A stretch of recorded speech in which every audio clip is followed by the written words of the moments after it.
Now, sticking with women's basketball, but it's a big night for the next level. And we've got some Gamecocks that are trying to make it into the next level. The WNBA Draft is tonight. We're recording this on Monday. So ahead of it all, we've got Te-Hina Paopao, Bree Hall, and Sania Feagin all hoping that their names will be called. Jared, what do you think about these three trying to make that step to the next level?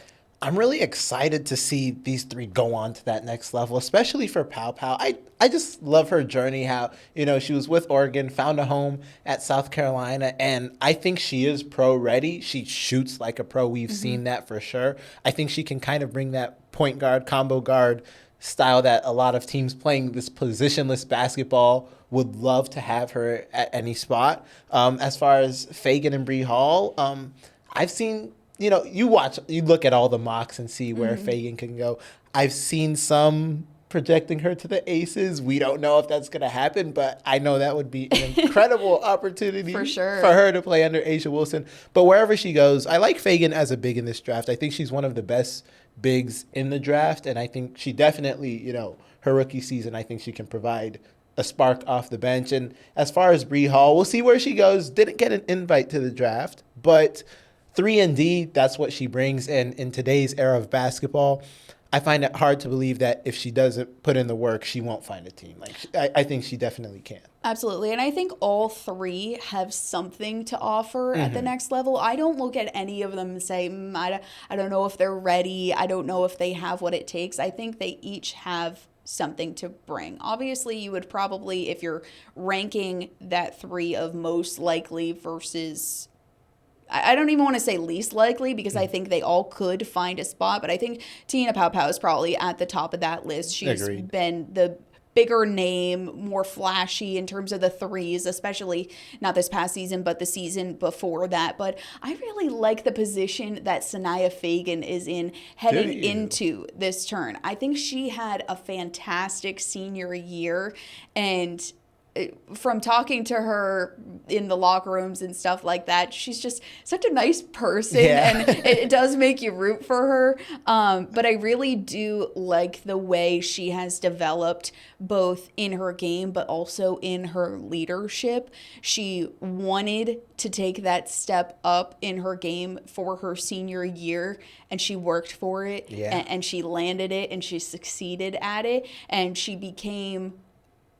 from like a more quiet leader, she was having that presence. And I think that's exactly what you want to see in terms of an arc going from college to the pros. You want to see that peak in leadership and role on a team, and especially on a team like South Carolina, where they are so good and they are so deep.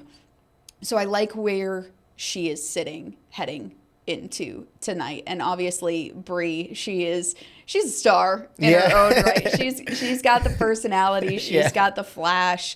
I think she could fit well with different styles of play. I've really liked how her defense has developed, and that's something that she told us over the last year that she's taken a lot of pride in. So I'm excited to see what happens with these three. It's going to be an exciting night for women's basketball, and I'm sure that as today and the rest of the week go on, there's going to be even more news to come. So make sure you're staying updated with us. Well, again, obviously, like we said, WNBA Draft is tonight, just a few hours from now. We do think we have a good idea who's going number one overall. It's appearing to be Paige Bueckers. No surprise. I know Dallas is seemingly building up excitement to call her name tonight. They just tweeted an update like 5 hours to to an update, obviously number 5 being Paige's number, and also just yesterday it was announced that Paige would have a 3-year deal with Unrivaled, someone like that who has been a name in women's basketball for years.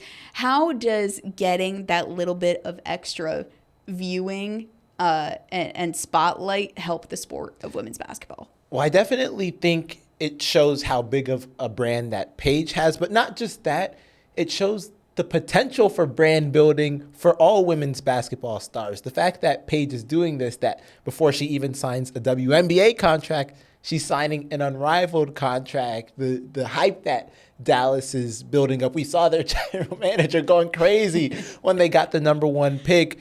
It just seems like right now in the basketball world, all eyes are on Paige. We've seen her going around with wearing the net, and this is not just something that can only apply to Paige. This can apply to everyone coming up after her. We talk about Malaysia. This is something that Malaysia could look like. So I think what Paige is doing, obviously it's great for her own brand and it's great for her future career, but it's bigger than herself. We're really seeing the type of brands that these stars can create because they are superstars.